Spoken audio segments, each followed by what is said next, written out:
Hai anak yang soleh dan soleha. Assalamualaikum warahmatullahi wabarakatuh. Berjumpa kembali dengan Bu Lisna dalam pelajaran IPA kelas 5. Anak-anak, tahukah kalian bahwa permukaan bumi sebagian besar terdiri atas air? Manusia memanfaatkan air untuk berbagai kebutuhan. Misalnya, mandi, minum, mencuci, menyiram tanaman, dan berbagai kebutuhan lainnya.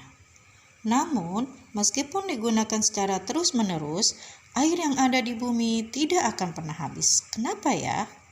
Ya, karena ada siklus air atau daur air.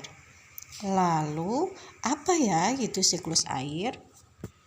Siklus air adalah proses perputaran air yang terjadi secara terus-menerus dari permukaan bumi ke atmosfer dan kembali lagi ke permukaan bumi.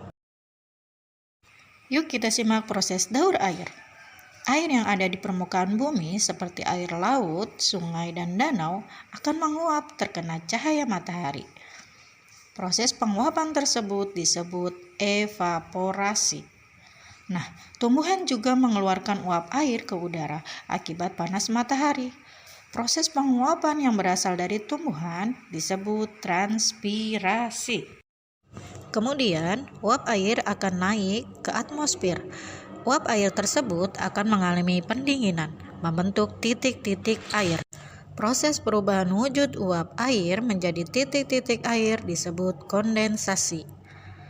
Selanjutnya, kumpulan titik-titik air tersebut kemudian akan membentuk gumpalan awan. Dengan bantuan angin, awan akan berkumpul dengan awan yang lain membentuk awan yang tebal. Awan yang mengandung banyak titik-titik air akan menjadi lebih berat. Jika awan sudah tidak mampu lagi menampung titik-titik air, maka titik-titik air akan jatuh menuju permukaan bumi dalam bentuk hujan. Proses turunnya titik-titik air ini dinamakan presipitasi. Air tersebut akan sampai ke seluruh permukaan bumi, air sungai, air danau, termasuk ke dalam tanah. Proses menyerapnya air ke dalam tanah disebut dengan infiltrasi. Air yang ada di permukaan bumi akan kembali menguap oleh pengaruh panas matahari. Kegiatan manusia yang mempengaruhi siklus air. Yang pertama yaitu pembangunan lantai beton. Tanah yang ditutup aspal atau beton dapat mengurangi kemampuan tanah untuk menyerap air, sehingga air yang meresap ke dalam tanah berkurang dan cadangan air tanah menjadi tidak banyak. Kegiatan manusia yang mempengaruhi siklus air yang kedua yaitu pencemaran udara. Asap pabrik dan kendaraan bermotor menghasilkan buangan yang dapat mencemari udara.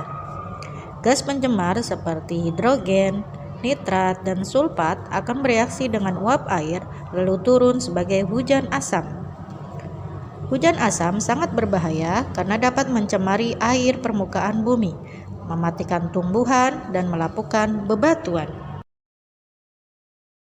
Kemudian yang ketiga yaitu pengambilan air tanah secara berlebihan. Pengambilan air tanah secara berlebihan dapat mengurangi cadangan air tanah dan menurunnya permukaan tanah. Yang terakhir yaitu penggundulan hutan. Pepohonan di hutan yang ditebang atau dibakar membuat jumlah pohon berkurang, sehingga dapat mengurangi kemampuan tanah menyerap air. Tugas kalian di rumah yaitu mencatat rangkuman ini di buku tulis ya.